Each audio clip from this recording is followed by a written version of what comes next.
AG2R La Mondiale et Les Échos vous présentent 3 minutes contre les idées reçues.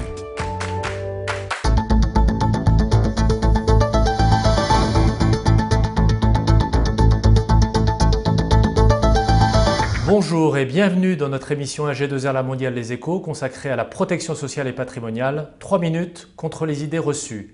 Au programme aujourd'hui, TNS ou salarié, quel statut choisir?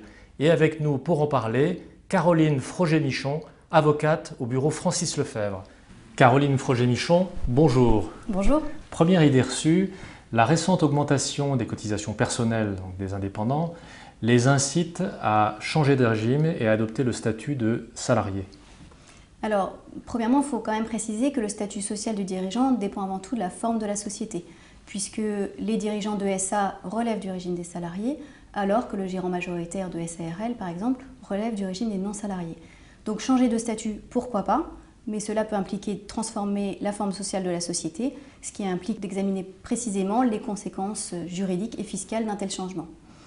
Par ailleurs, globalement, il faut quand même souligner que le régime des TNS demeure malgré tout plus favorable et surtout plus flexible que le régime des salariés, notamment en matière de retraite et de prévoyance. Donc en réalité, il faut faire une étude au cas par cas en fonction de la situation personnelle du dirigeant et du type de société.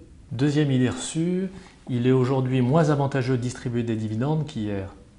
Alors, en réalité, c'est vrai que la loi de financement de sécurité sociale a profondément modifié le régime applicable aux dividendes, puisque jusque-là, les dividendes étaient soumis uniquement aux prélèvements sociaux sur les revenus du capital, alors que depuis le 1er janvier, les dividendes, au-delà de 10% du capital social, seront désormais soumis à l'intégralité des cotisations sociales. Cela étant, il faut relativiser. D'abord, ça ne concerne que les sociétés soumises à l'impôt sur les sociétés. Par ailleurs, ça ne concerne que les dirigeants non salariés. Et surtout, le législateur a prévu certaines mesures transitoires pour limiter l'impact financier de ces mesures. Et donc, il y aura des mesures transitoires pour les années 2013 et 2014. Donc, en synthèse, il ne faut pas bannir les dividendes, mais il faut revoir peut-être la répartition entre rémunération et dividendes en examinant les différents paramètres sociaux, mais également fiscaux de cette répartition. Puisqu'on le sait, la loi de finances vient de modifier le régime de taxation sur le plan fiscal des dividendes. Exactement. Dernière idée reçue, aujourd'hui, les TNS, les travailleurs non salariés, paient moins de cotisations que les salariés. Et quand je dis que les salariés, je fais le cumul de la part patronale et salariale. Alors c'est vrai, effectivement, aujourd'hui les TNS payent moins de cotisations. Il reste un écart, mais aujourd'hui cet écart se resserre. Caroline Froger-Michon, merci. Merci.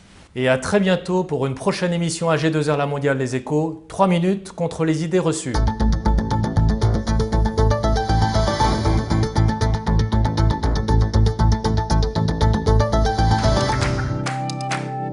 AG2R La Mondiale et Les Échos vous ont présenté 3 minutes contre les idées reçues.